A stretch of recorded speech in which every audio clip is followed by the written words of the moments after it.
देखिए, हम सबका के लिए बहुत बड़ा दिन है। 16 अक्टूबर को देश में मध्य प्रदेश पहला राज्य होगा जो हिंदी में अब मेडिकल की पढ़ाई की शुरुआत करेगा।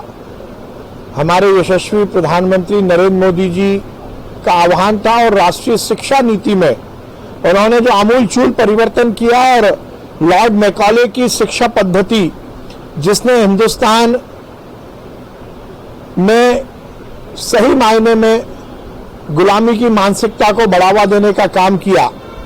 नरेंद्र मोदी जी जब से देश के प्रधानमंत्री बने उन्होंने आमूलचूल परिवर्तन इस देश की हर व्यवस्था में किया और उसका बहुत बड़ा प्रमाण हमें राष्ट्रीय शिक्षा नीति में देखने को मिलता है।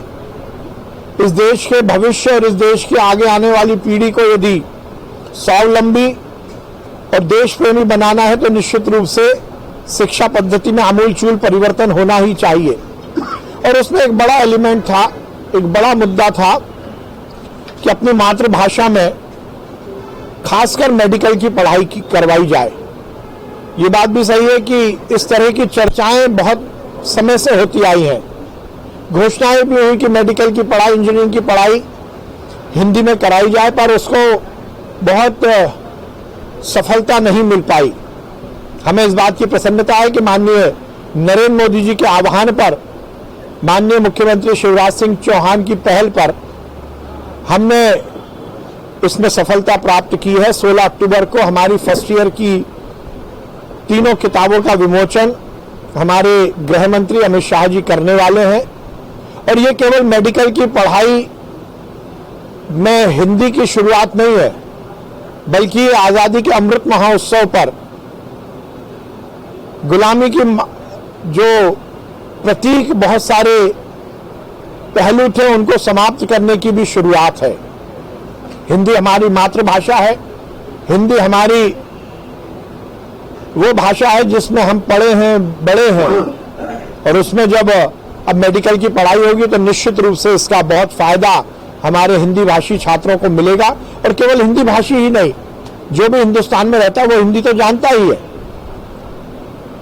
मुझे बहुत प्रसन्नता है कि 16 अक्टूबर को अमित शाह जी दोपहर में 12 बजे लाल परेड ग्राउंड पर इन किताबों का विमोचन करेंगे। माननीय मुख्यमंत्री जी उसमें उपस्थित। अब देखिए, शशि थरूर जी का बेसिक जो उनकी अप्रोच है उसमें गलती हो गई। शशि थरूर जी 10 जनपद पर नाक रगड़ते तो उनको तवज्जो मिलती। शशि थरूर जी राहुल गांधी और सोनिया गांधी की चमचागिरी करते तो उन्हें कांग्रेस में इज्जत मिलती। खड़गे जी ने कह दिया कि जो राष्ट्रीय अध्यक्ष बनेगा वो बलि का बकरा बनेगा।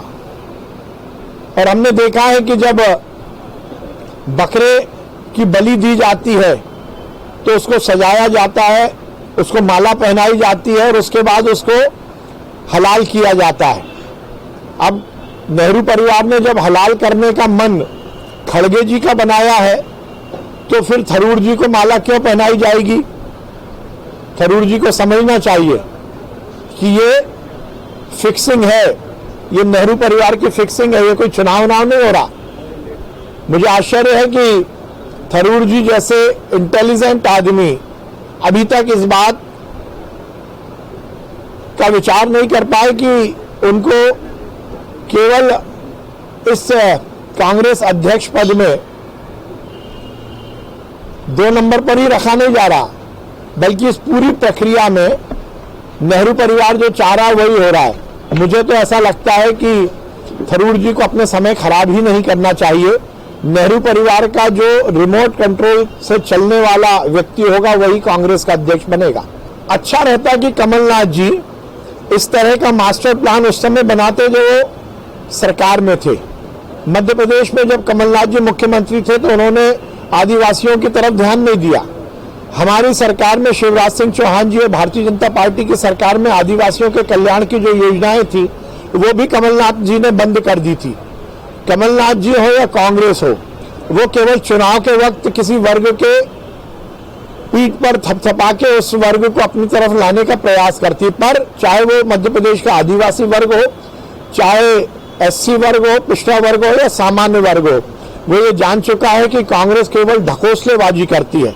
15 महीने की कांग्रेस की सरकार में एक भी जनोपयोगी जन कल्याण का कार्य नहीं हुआ।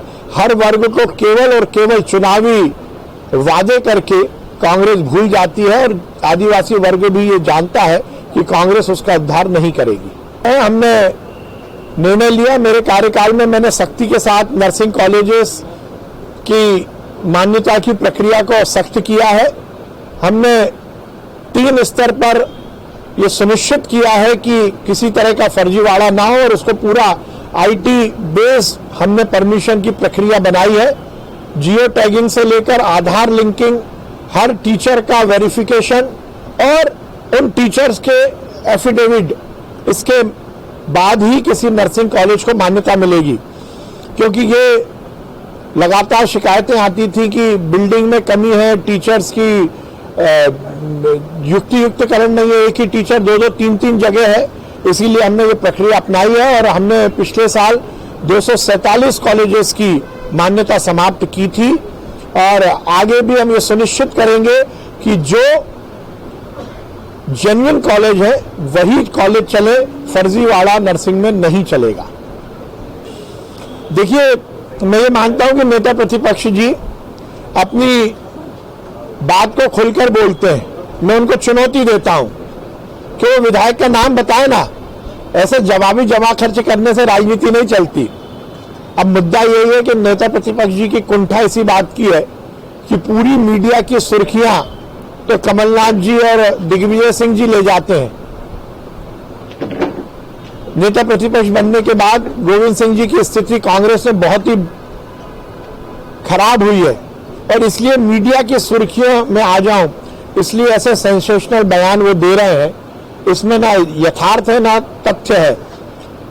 कांग्रेस की भ्रष्टाचार की सरकार के खिलाफ जाकर उस समय के राष्ट्र को प्यार करने वाले विधायकों ने कांग्रेस छोड़ी थी और ये मुद्दा जो अब गोविंद सिंह जी उठा रहे हैं, ये तो चुनाव जो उपचुनाव हुए थे उसमें भी उठा था और जनता ने इस मुद्दे को नकार दिया था।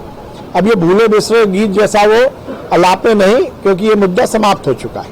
इसमें जब अब मेडिकल की पढ़ाई होगी तो निश्चित रूप से इसका बहुत फायदा हमारे हिंदी भाषी छात्रों को मिलेगा और केवल हिंदी भाषी ही नहीं, जो भी हिंदुस्तान में रहता है वो हिंदी तो जानता ही है। मुझे बहुत प्रसन्नता है कि 16 अक्टूबर को अमित शाह जी दोपहर में 12 बजे लाल परेड ग्राउंड पर इन किताबों का विमोचन करेंगे। माननीय मुख्यमंत्री जी उसमें उपस्थित रहेंगे। हजारों की संख्या में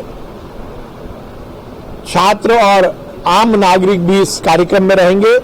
ये कार्यक्रम केवल मेडिकल फ्रेटर्निटी का ही नहीं है, बल्कि ये आम जनता का भी कार्यक्रम है और माननीय मुख्यमंत्री जी ने ऐसा निर्देश दिया है कि कल 15 अक्टूबर को भी पूरे प्रदेश में इस विषय में संगोष्ठियां आयोजित की जाएंगी। विभिन्न स्थानों पर दीपक जलाकर हिंदी के प्रति अलग जगाने का काम किया जाएगा। हिंदी का प्रकाश घर घर तक पहुंचे, पूरी दुनिया तक पहुंचे, ये हमारा लक्ष्य है। 16 अक्टूबर का कार्यक्रम निश्चित रूप से इस देश में एक नए यात्रा की शुरुआत करेगा। हमारे प्रधानमंत्री जी का सपना साकार होगा।